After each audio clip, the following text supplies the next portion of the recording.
Welcome to the BRITIL Growth Podcast, your home for business mentoring, as well as executive coaching for business owners, executives, or maybe you're new to the business world or have a new business idea, and that's totally okay. Keep listening for strategies, ideas, and tips to help you groom and guide your business in an ever-changing marketplace, and for discussion on issues like marketing, finance, contracting, and technology. And now, your BRITIL Podcast host, Terrence Brown.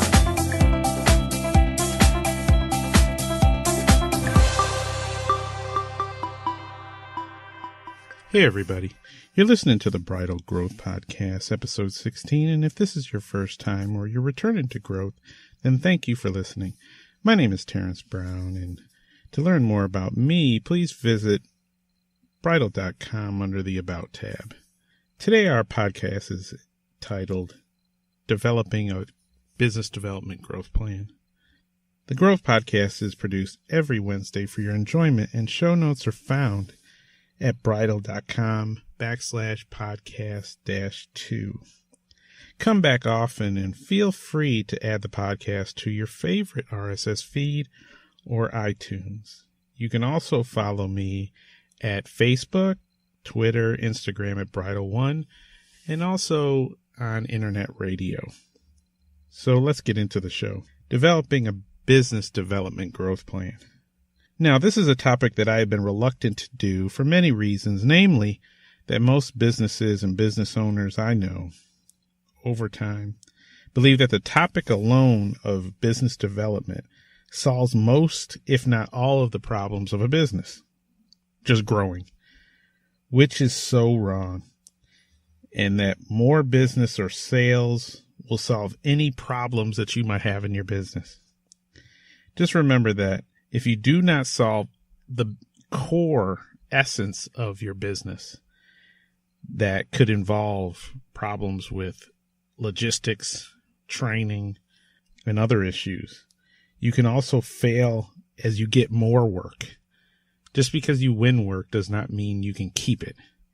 And I would recommend that before you go deep into developing this business development plan yourself, that you should listen to my podcasts on strategy, which is number 1, on business plan, which is number 8, and on a marketing plan, which is number 9. And there's a few others that might help you as well. But you got to remember that a business development plan must be undergirded by a sound business strategy and a sound business plan. If you have any comments on this topic, please let me know by emailing me at info@britil.com, tweet me at BRITIL1, or comment on the website. As I have helped other businesses, you may also need help. So just contact me at info@britil.com and we can chit-chat.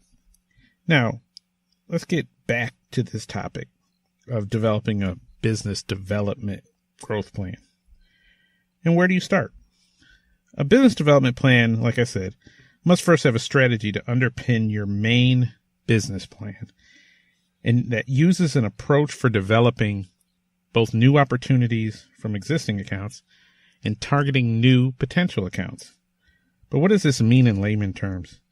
I have found that the easiest way to do this is to simply develop a list of who you do business with currently, regardless of your business, and who do you want to do business with. Then you make another list of who you partner or team with, followed by a list of people that you have met, but you have no business contacts yet with. And finally, people or companies that you want to do business with. You've had no contact, just, I'd like to do business with these people. I have found that this basic step 1 yields important information for the development of a business development plan. Then you move on to step 2, which is to rank your targets in your staff, energy, and resources. All the tools that you have in your toolbox to tackle this growth. Then you follow that by providing an assessment of your current business and simply where your business is generating revenue. And you quantify that information in terms of a percentage, like 25% is actually in IT, 30% of it is in engineering, something like that. From that point, it's very important because you have to know where you are today to know where you want to go in business development.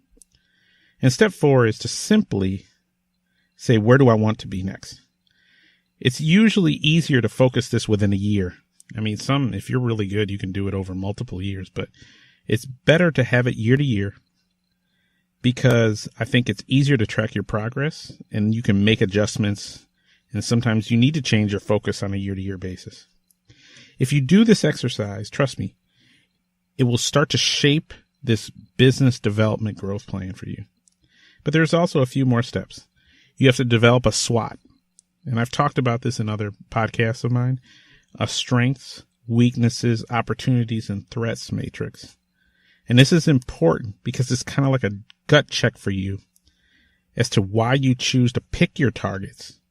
And if you find that you need to adjust this initial steps that I talked about earlier, you can easily do that by maybe improving some of your weaknesses and making sure that you have approached or you're going to plan the approach of these particular opportunities. From there, you finally develop a scorecard. You always need to develop a way to track your efforts, your business, and then make adjustments if you can through that process, whether it's weekly, monthly, quarterly, yearly. I believe that this scorecard should address your goals, your objectives, how you plan to measure this progress, and also your staff resources that you are going to use.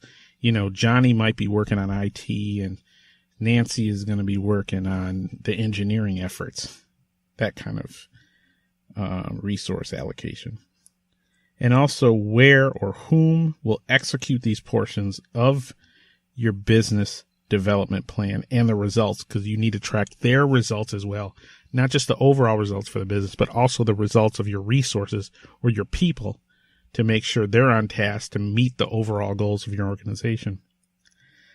I believe that if you are true with yourself in your assessments on SWOT, keeping a scorecard, and tracking your business development efforts, then you actually conduct this planning and the analysis of your firm.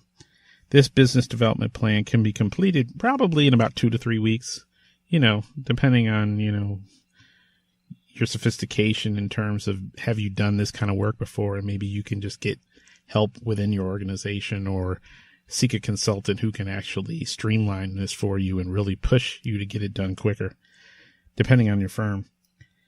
But I know this is not an easy exercise. It is time consuming and takes an in-depth understanding of multifacets of your business, not from the perspective totally of I need more sales, but it's how do you generate those sales? What are your weaknesses? How do you improve upon those to take advantage of the opportunities, not only of who you currently do business with, to push out more revenue, more profit out of those businesses that you currently do business with, but also for new businesses, people you have no relationship with, and see what are those strengths that you can bring to the table and drive new business for your organization. But if you take your time, you can get it done. And trust me, it is well worth it. And you will grow your business, because in the end, that's what it's all about. And that's the show. And thank you for listening. I hope this show helps you develop a business development growth plan. The Growth Podcast comes out each week on Wednesday. And if you have questions or comments, please email me at info@britil.com, tweet me at britil1, or see us on Facebook at britil1, or visit us at the website at britil.com. And until next time, take care.